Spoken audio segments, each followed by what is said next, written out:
श्री बृजमोहन अग्रवाल जो दक्षिण रायपुर से चुनाव लड़ रहे हैं, पूरे सिंधी समाज से निवेदन है कि ऐसे सर्वप्रिय और परोपकारी राष्ट्र हित चाहने वाले श्री अग्रवाल जी के पक्ष में अपना योगदान दें, अपना मतदान करें। ये है पूज्य सदानी दरबार के संत युधिष्ठिर लाल।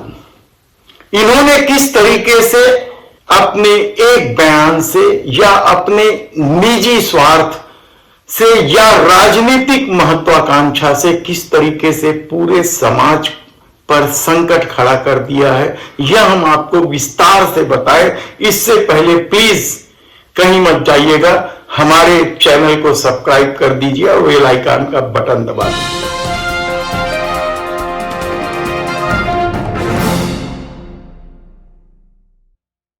दोस्तों नमस्कार, मैं कौशल तिवारी और बीनिया संजय में आपका स्वागत है। राजनीतिक महत्वाकांक्षा और निजी स्वार्थ व्यक्ति को किस तरीके से खेल खेलने के लिए मजबूर कर देता है, किस तरीके से पूरे समाज की विश्वसनीयता को ही दांव पर लगाने मजबूर कर देता है, इसका सबसे बड़ा उदाहरण कल तब देखने को मिला जब पूज्य सदानी दरबार के संत श्री युधिष्ठिर लाल जी ने भारतीय जनता पार्टी के पक्ष में पूरे सिंधी समाज को वोट देने का फतवा जारी कर दिया। और न केवल भारतीय जनता पार्टी के लिए बल्कि रायपुर दक्षिण के विधायक बृजमोहन अग्रवाल को जिताने के लिए फतवा जारी कर दिया।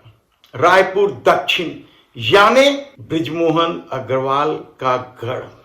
बृजमोहन अग्रवाल यानी मोहन सेठ यहां से कभी चुनाव नहीं हारे हैं, लेकिन इस बार बेहद मुश्किल में है। और इसकी सबसे बड़ी वजह है कि उनके खिलाफ कांग्रेस ने दुधाधारी के महंत राम सुंदर दास जी को टिकट दे दिया है।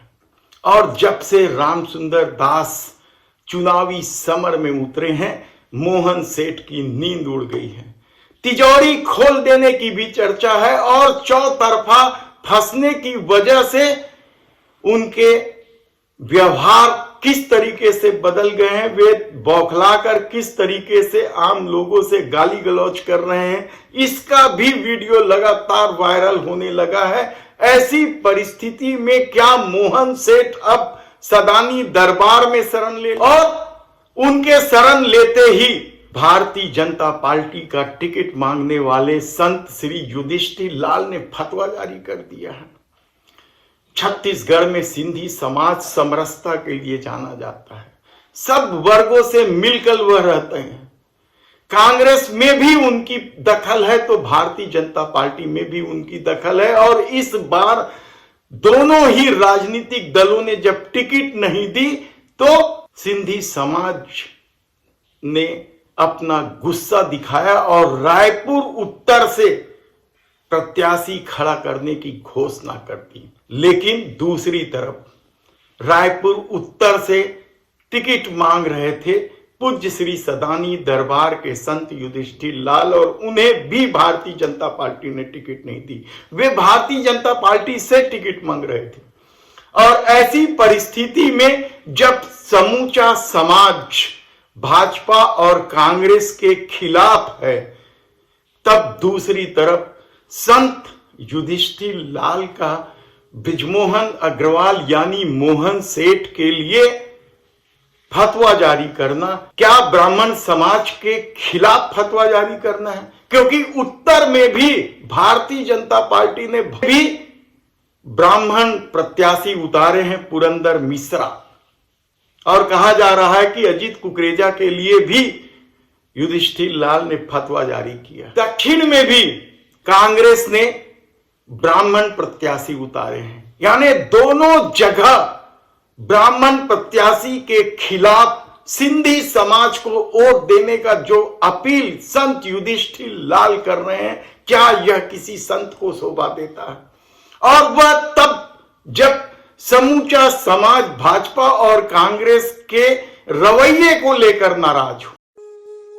राजधानी रायपुर के साथ सभी प्रदेशवासियों से वंदे मातरम, भारत माता की जय। हम शदानी दरबार तीर्थ रायपुर से संत युधिष्ठिर लाल। देश को सर्वांगीण विकास की ओर ले जा रही भारतीय जनता पार्टी की सरकार जो शांति समृद्धि की प्रतीक है, वर्तमान में छत्तीसगढ़ में हो रहे चुनाव में हमारे सिंधी समाज को सदैव अपनापन देने वाले, सबके काम आने वाले, सबको साथ में लेकर चलने वाले प्रिय श्री बृजमोहन अग्रवाल जो दक्षिण रायपुर से चुनाव लड़ रहे हैं, पूरे सिंधी समाज से निवेदन है कि ऐसे सर्वप्रिय और परोपकारी राष्ट्र हित चाहने वाले श्री अग्रवाल जी के पक्ष में अपना योगदान दें, अपना मतदान करें। निश्चित ही आने वाला समय भारतीय जनता पार्टी का है जो देश को मजबूती प्रदान करने में सक्षम है। जय सदाराम। तो क्या यह सब मोहन सेठ के कहने पर हुआ है? सवाल आप कई उठा सकते हैं, लेकिन सबसे बड़ा सवाल तो यही है कि पहली बार मोहन सेठ मुश्किल में फंस गए हैं। चर्चाएं कई तरह की हैं, अफवाहें कई तरह की है। राजनीति के इस दौर में किस तरीके से मोहन सेठ फंसे हुए, यह एक दूसरा मसला है, लेकिन सबसे बड़ा मसला तो यही है कि जो सिंधी समाज सब समाज के साथ मिलकर रहता है, वह अचानक ब्राह्मण समाज के खिलाफ कैसे खड़ा हो सकता है? और संत युधिष्ठिर लाल ने यह कैसे सोच लिया कि उनके फतवे को समाज पालन करेगा? इस तरह के फतवे कभी दिल्ली में मुस्लिम समाज के द्वारा दिए जाने की चर्चा होती रही है। उत्तर प्रदेश के कुछ क्षेत्रों में इस तरह के फतवे जारी होते रहे हैं, लेकिन छत्तीसगढ़ की राजनीति में इस तरह के फतवे का कहीं स्थान नहीं। यह जीने और जीने दो की संस्कृति का प्रदेश है और शायद यही वजह है कि छत्तीसगढ़ के मुख्यमंत्री भूपेश बघेल ने नारा दिया था, बात है अभिमान के छत्तीसगढ़िया स्वाभिमान के। तो क्या सारे परदेसिया एक होकर मोहन सेठ को जिताने में लग गए हैं? यह सबसे महत्वपूर्ण सवाल है और यह सवाल अब चौक चौराहे पर गूंजने लगा है। तो क्या इससे मोहन सेठ की मुसीबत नहीं बढ़ जाएगी? यकीनन बढ़ जाएगी, लेकिन जब हार सर पर हो और हार का खौफ सर चढ़कर बोलने लग जाए तो आदमी का सब कुछ बदल जाता है, आचार विचार व्यवहार सब कुछ। और हैरानी की बात तो यह है कि इस तरह के फतवे रायपुर दक्षिण में कैसे जारी हो सकते हैं, जहां मोहन सेठ को ब्राह्मण समाज का हमेशा ही भरपूर समर्थन मिलता रहा है। यहां तक कि कांग्रेस ने जब योगेश तिवारी को चुनाव मैदान में उतारा था, तब भी ब्राह्मण समाज का समर्थन बृजमोहन अग्रवाल को मिला है। लेकिन इस बार महंत राम सुंदर दास से क्या मोहन सेठ इस कदर घबरा गए कि उन्हें फतवा जारी करवाना पड़ रहा है? ऐसे कई सवाल आप उठा सकते हैं, लेकिन सबसे महत्वपूर्ण सवाल तो यही है कि क्या युधिष्ठिर लाल ने भारतीय जनता पार्टी को खुश कर अगली बार टिकट हासिल करने के लिए ब्राह्मण समाज के खिलाफ इस तरह का फतवा जारी किया है? मोहन सेठ को फायदा पहुंचाने के लिए इस कदर फतवा जारी किया है? क्या इस फतवे का असर 70 सीटों पर होगा? क्योंकि युधिष्ठिर लाल या पूज्य सदानी दरबार के भक्तों की कमी नहीं है, उनकी निष्ठा है, उनकी आस्था है। तो क्या किसी की निष्ठा और आस्था का इस तरीके से राजनीतिक उपयोग किया जाना चाहिए? सवाल आपके मन में है, लेकिन आज सबसे बड़ा नारा तो यही हो गया है कि बात है अभिमान के छत्तीसगढ़िया स्वाभिमान के। धन्यवाद।